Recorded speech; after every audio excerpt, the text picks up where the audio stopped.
ये कहानी है चंदनपुर के गाँव की, जहाँ हर कोई अपना अपना व्यापार करता था। कोई समोसे बेचता था तो कोई मिठाइयाँ बेचता था और कोई सब्जी का ठेला लगाता था। सब्जियाँ ले लो, सब्जियाँ, ताज़ी ताज़ी सब्जियाँ ले लो, सब्जियाँ ले लो। वही कोई खेती बाड़ी करके अपना घर चलाता था।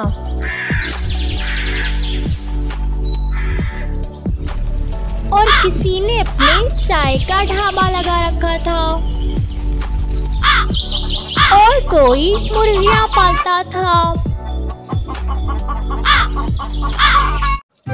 रात होते ही गांव में कालू कौवे की चोरियां शुरू हो जाती थी।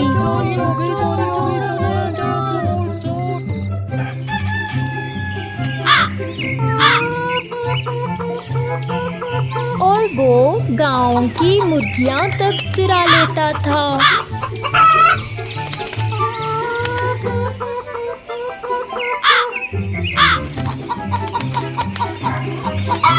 अरे मुर्गी, कितना भागती तू मुझसे, ये तो मेरा रोज का काम है। ऐसे ही कालू कौवा वो मुर्गी चुरा लेता है। सुंदर भैया, 2 कप चाय देना।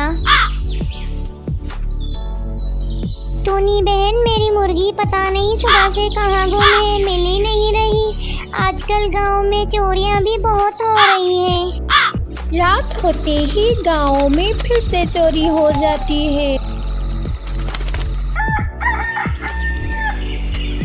सुंदरी सुनो, कल जो मैं शहर से 20,000 का सामान लाया था वो जरा बाहर तो ले आना, मुझे होटल ले जाना है। अरे क्या बताऊं, कल रात वो सारा सामान चोरी हो गया, कुछ भी नहीं रहा बाकी। तुम ये गाड़ी मेरे पास भेजो, मैं तुम्हारे पास भेजती हूँ। हाँ चलो, ऐसे कैसे है। रात होते ही कालू कौवा बच्चों के खिलौने चुरा लेता है। जल्दी से ये खिलौने उठा लूं, कहीं कोई जाग न जाए। और कालू कौवा बच्चों के सारे खिलौने उठा लेता है।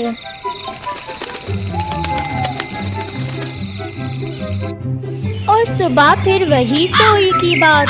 टोनी बहन, रात मेरे बच्चों के खिलौने पता नहीं कौन चोरी ले गया है। मेरे बच्चों का रो रो कर बुरा हाल हो गया है। हाँ गुंजन, आजकल गांव में बहुत चोरियां होने लगी है। नेहा तोती भी शिकायत कर रही थी कि उसकी मुर्गी चोरी हो गई है और ऊपर से बरसातें भी शुरू होने वाली है, पता नहीं क्या होगा।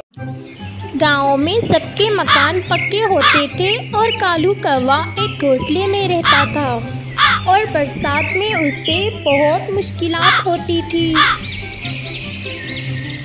किसान मेहनत करके खेती बाड़ी करते थे, लेकिन कालू कौवा उनका अनाज भी घसीट कर ले जाता था। ऐसे ही गांव में अचानक से तेज बारिश आ जाती है और कालू कौवे को बहुत परेशानी होती है। तभी वहां पर सुंदर आ जाता है। अरे कालू भैया, तुम्हारा सारा घोंसला तो पानी पानी हो गया है, तुम तो सर्दी से तर तर कांप रहे हो। सुंदर भैया, मेरा तो हर बरसात में यही हाल होता है। मैं कल ही गांव वालों से कहकर तुम्हारा पक्का मकान बनवाता हूँ। सुनो गांव वालों, कल रात में कालू कौवे के पास गया था, वो बेचारा थर थर कांप रहा था। हम सबको उसकी मदद करनी चाहिए उसका मकान बनाने में। अरे हाँ हाँ, क्यों नहीं, ये तो बड़े पुण्य का काम होगा। और फिर सारे गांव वाले मिलकर कालू कौवे का मकान बनाने लगे। गांव वाले बहुत दयालु थे, इसीलिए उनको कालू कौवे पर दया आ गई। कालू कौवा अपना नया मकान देखकर बहुत खुश हुआ और इस बार तेज बरसात में भी कालू कौवा सुकून से सो रहा था। गांव वालों की अच्छाई देखकर कालू कौवा अपने किले पर बहुत शर्मिंदा हुआ और बोला, सब गांव वाले बहुत दयालु हैं, मैं अभी जाकर सबसे माफी मांगता हूँ। ये कहकर कालू कौवा वहाँ से चला जाता है।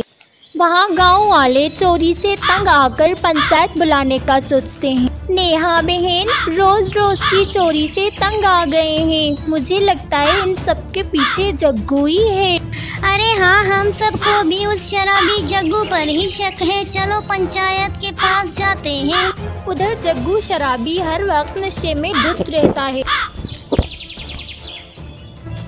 और दूसरी तरफ पंचायत में फैसला शुरू हो जाता है। अगर तुम सबको जग्गू पर शक है तो उसे बुला कर लाओ। जग्गू जग्गू, तुझे पंचायत में बुला रहे हैं, तुझ पर चोरी का इल्जाम है। तभी वहाँ पर जग्गू आ जाता है। सरपंच जी, मैं शराबी जरूर हूँ, लेकिन ये चोरी मैंने नहीं की। मैं भगवान की सौगंध खा के कहता हूँ, ये चोरी मैंने नहीं की।